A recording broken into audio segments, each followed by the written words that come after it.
I want to speak to you tonight about the troubling events of the past week. As I have said, the incursion of the U.S. Capitol struck at the very heart of our republic. It angered and appalled millions of Americans across the political spectrum. I want to be very clear. I unequivocally condemn the violence that we saw last week. Violence and vandalism have absolutely no place in our country and no place in our movement. Making America great again has always been about defending the rule of law, supporting the men and women of law enforcement, and upholding our nation's most sacred traditions and values. Mob violence goes against everything I believe in and everything our movement stands for. No true supporter of mine could ever endorse political violence. No true supporter of mine could ever disrespect law enforcement or our great American flag. No true supporter of mine could ever threaten or harass their fellow Americans.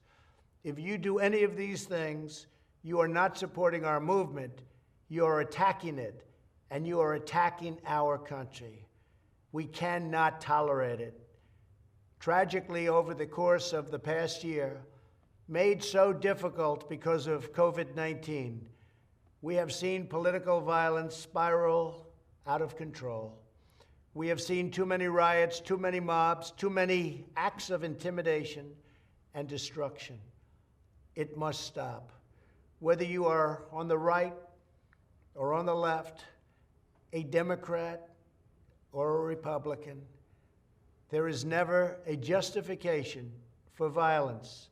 No excuses, no exceptions. America is a nation of laws. Those who engaged in the attacks last week will be brought to justice. Now I am asking everyone who has ever believed in our agenda to be thinking of ways to ease tensions, calm tempers, and help to promote peace in our country. There has been reporting that additional demonstrations are being planned in the coming days, both here in Washington and across the country.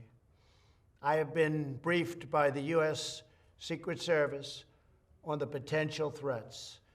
Every American deserves to have their voice heard in a respectful and peaceful way. That is your First Amendment right.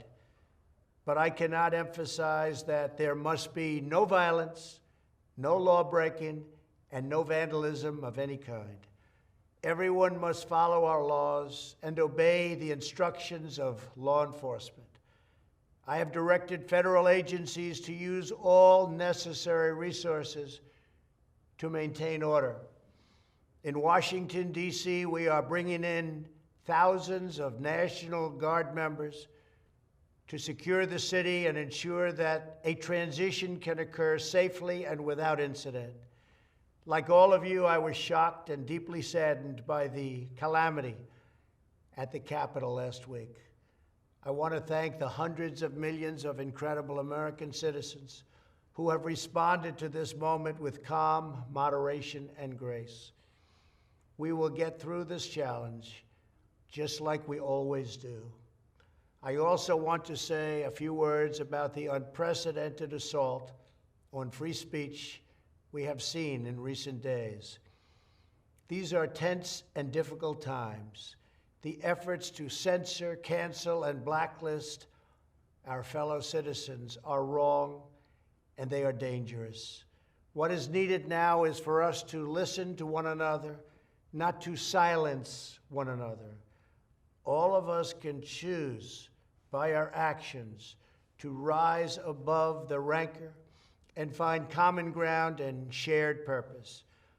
We must focus on advancing the interests of the whole nation, delivering the miracle vaccines, defeating the pandemic, rebuilding the economy, protecting our national security, and upholding the rule of law.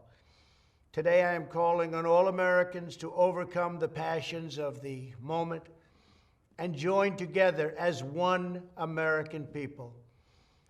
Let us choose to move forward united for the good of our families, our communities, and our country. Thank you, God bless you, and God bless America.